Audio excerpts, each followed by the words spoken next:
तो देखिए, इस मुद्दे पर हमारे साथ बातचीत के लिए मौजूद हैं colonel Devanand ji, retired expert geopolitics. Sir, बहुत बहुत स्वागत है आपका। सुनील गोयल जी हमारे साथ में है, मार्केट एक्सपर्ट है। सर, आपका भी बहुत बहुत स्वागत है। और डॉक्टर मोहम्मद अमीन, पूर्व राजनयिक, भी जुड़े हुए हैं हमारे साथ। सर, आपका भी बहुत बहुत स्वागत है। क्या अब लगता है कि शांति की राह के बाद वहां सुधार होगा? क्योंकि जो क्रूड ऑयल में दामों में कमी है वो, और साथ ही साथ मार्केट भी आज गुलजार नजर आ रहा है, उसे लेकर क्या कहेंगे सर? देखिए, मार्केट ने तो बहुत अच्छा बहुत बड़ा पॉजिटिव एक्शन लिया था, लेकिन चूंकि लोगों को अभी मिस्टर ट्रंप के ऊपर भरोसा नहीं है। मैं अमेरिकन की बात नहीं करता, मैं अमेरिका को अलग देखता हूँ, ट्रंप साहब को अलग तरीके से देखता हूँ। ठीक कह रहे हैं। तो बाजार में दोपहर के बाद इमीडिएटली करेक्शन आना शुरू हुआ। तो सुबह जितनी तेजी थी बाजार में, लगभग उस तेजी का 50% बाजार क्रैश भी हुआ। विजिबल क्रूड ऑयल कम हो रहा है, जो क्रूड ऑयल बहुत ज़्यादा तेजी खा चुका था। गोल्ड और सिल्वर ने भी आज बहुत अच्छी एक तेजी का रूप दिखाया है। जहाँ तक अभी आपने जैसे कर्नल साहब फरमा रहे थे कि IRGC, कर्नल साहब सेम पोजीशन है पाकिस्तान में ISI, वहाँ भी फौजी शासन है, वहाँ भी लश्कर तोयबा है। तो ये दोनों कोई भले लोग नहीं है ना भले देश हैं। इन दो की वजह से पूरे वर्ल्ड में तमाशा हुआ। ठीक है, वो अमेरिकन गवर्नमेंट थी या ट्रंप साहब का अपना एक हुनर था युद्ध के हथियार बेचने का, जो भी तरीका रहा होगा, लेकिन अल्टीमेटली पूरी धरती के न केवल मनुष्य ने बल्कि जीव जंतुओं ने भी वो कष्ट को भोगा है। बिल्कुल सर, एनर्जी क्राइसिस जिस हद तक बना और जिस तरह से खबरें वहां पर आई, खासतौर पर भारत की अगर बात की जाए, कितनी बार हमारे प्रधानमंत्री ने चेता, और ये एक अच्छी बात थी कि पहले से ही हमें उतना सुरक्षित कर लिया। लेकिन सुनील जी, मुझे ये समझाइए कि आर्थिक लिहाज से अगर भारत और भारतीयों पर पड़ने वाले असर की बात करें इस समझौते की, वो क्या सबसे बड़ा आप देख रहे हैं? सबसे बड़ा हमारा एनर्जी का सोर्स जो बंद पड़ा था या जो कंट्रोल्ड तरीके से चल रहा था, और उसकी वजह से बहुत सारे अदर लेवीज और इंश्योरेंस के चार्जेस वगैरह बढ़ गए थे, वो सब एक बार वापस से मंदी की ओर जाएंगे। तो क्रूड ऑयल में जब मंदा आता है तो पूरे वर्ल्ड की इकोनॉमी में तेजी आती है, क्योंकि बेसिक रॉ मटेरियल हर जगह इंडस्ट्री में वही होता है। जैसे एयरलाइंस में लीजिए 40% की कॉस्ट जो है सिर्फ ऑयल से आती है। यही हाल अपने रेलगाड़ी और इस मोटर बसेस का हाल है। तो जब तक क्रूड ऑयल के दाम कंट्रोल में नहीं होंगे, एनर्जी सोर्स कंट्रोल में नहीं होगा, तो हमेशा सब चीज़ों में तेजी बनी रहेगी। और कई बार बहुत ज़्यादा तेजी में दो नुकसान है, एक मनी इन्फ्लेशन का होता है, दूसरा तेजी के हिसाब से और कर्मचारी की तनख्वाह 3 महीने 6 महीने साल भर के लिए नहीं बढ़ती। वो तो जब उनका प्रमोशन इंक्रीमेंट हुए तभी बढ़ेगी। उस दौरान वो जो घरों में नुकसान होता है ना, वो भरपाई कई साल तक पूरी नहीं हो पाती। अच्छा, जो रिसेशन की आहट सुनाई दे रही थी वो थोड़ी कम होगी इसके बाद? हाँ, अगर ये वाकई में इम्प्लीमेंट प्रॉपरली हो जाता है तो मेरे ख्याल से मैं जैसा मानता था 2008-9 का रिसेशन, चूंकि मैंने अमेरिका का देखा हुआ है, और मैं जब 2005 में अमेरिका में था तो मुझे एक बार वहाँ भारतीय समुदाय को संबोधित करने का मौका मिला। तो मैंने वहाँ 2008-9 का सब प्राइम संकट के ऊपर ऐसे ही स्पीच वहाँ दी। तो वहाँ कुछ लोग थे जो पॉलिटिशियंस थे अच्छी पोजीशन के, उन्होंने मुझे बड़ा प्रोटेस्ट भी किया। तो मैंने उनको अपने आंकड़े दिखाई, देखिए तो मैं इस तरह से आपके अमेरिका में आर्थिक मंदी देख रहा हूँ। और जब भी कोई बड़ा देश आर्थिक मंदी में आता है या कोई बड़ा इंडस्ट्रियल हाउस टूटता है, तो उसकी रिवर्स साइकिल जो है ना, वो बिल्कुल बॉटम तक चलती है सभी। तो अगर अमेरिका में मंदी आएगी तो पूरे वर्ल्ड में आएगी, सभी मान के चले अपन। आज मान लो चाइना मंदी की ओर जाएगा तो पूरे वर्ल्ड में इम्पैक्ट आएगा ही आएगा उसका। जी। तो जितने भी देश आज, अब तो ग्लोबलाइजेशन हो गया।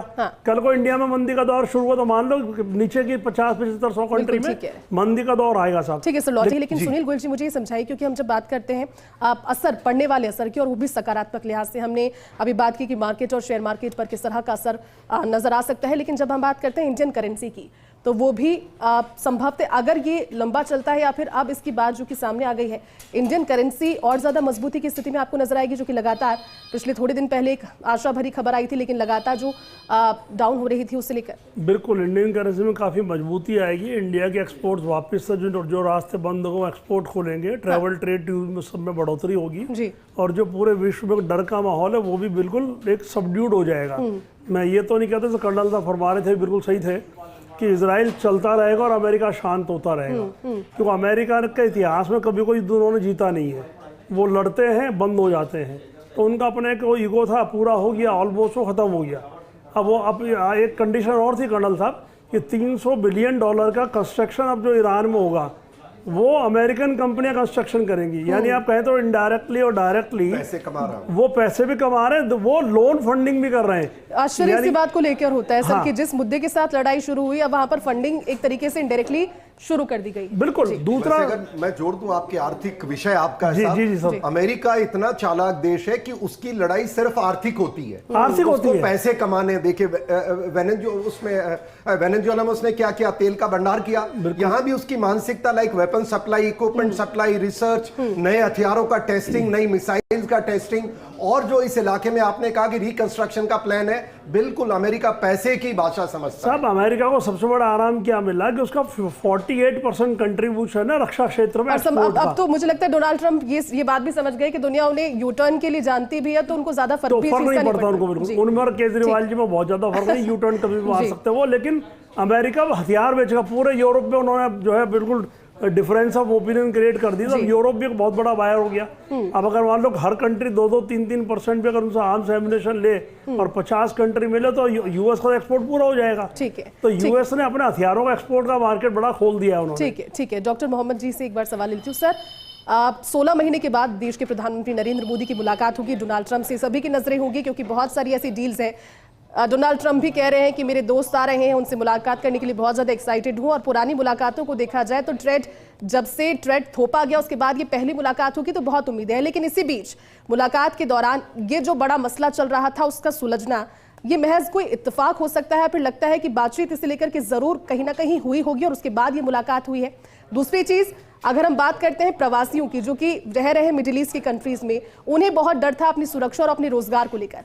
अब कहीं ना कहीं वो लगभग 90 लाख की जो संख्या है प्रवासी भारतीयों की, वो इस फैसले के बाद, इस समझौते के बाद सुरक्षित महसूस कर रही होगी। मैं कमेंट लेना चाहूंगी। सुनील जी, क्या लगता है कि जो समझौता हुआ है वाकई में वो सभी के हित में है? क्योंकि समझौता तो वाकई में सभी के हित में, लेकिन जिन 14 सूत्रीय मांगों के साथ में समझौता हुआ है वही इसमें शामिल की जानी थी, या फिर कुछ और ऐसे मुद्दे थे जो रखते अगर तो वैश्विक स्तर पर सभी को फायदा भी उसका होता? मेरे ख्याल से 14 मुद्दों साहब इनडायरेक्टली डायरेक्टली बड़े जो राष्ट्र जिसमें मोदी जी शामिल हैं, इन लोगों से कहीं ना कहीं कंसेंट इंटरनली ली होगी। सबकी कूटनीति इंटरनल काम करती है पर्दे के पीछे। और मेरा ऐसा मानना है कि 19 जून का हमें इंतजार करना चाहिए और सभी को पॉजिटिव रहना चाहिए कि अल्टीमेटली दो शक्ति मिल रही है। मोदी जी वहाँ मौजूद है, ट्रंप साहब अभी वहाँ मिलने वाले, वहीं से वो सीधे फिर आगे जाएंगे। तो मेरे ख्याल से सब चीज़ें ठीक सुधर जानी चाहिए और पूरे विश्व में अमन शांति का दौर वापस से शुरू होगा, एक्सेप्ट इजराइल। उनको जो करना वो करते रहेंगे वो। लेकिन ठीक कह रहे हैं, क्योंकि युद्ध की जो कहीं ना कहीं तस्वीरें सामने आती है वो किसी के हित में नहीं है। और जो लोग वहां पर रह रहे हैं, जो जूझ रहे हैं, उनको पता होता है किस तरह की जिंदगी वो जी रहे हैं। बहुत शुक्रिया आप सभी का इस खास चर्चा में मेरे साथ शामिल होने के लिए। देखिए, समझौता हुआ है, 28 फरवरी से लगातार युद्ध चला आ रहा था। अमेरिका ने कह दिया है कि अब जितने भी हमले हैं, जितनी भी बंदिशें थी, वो अब हटाई जाएगी।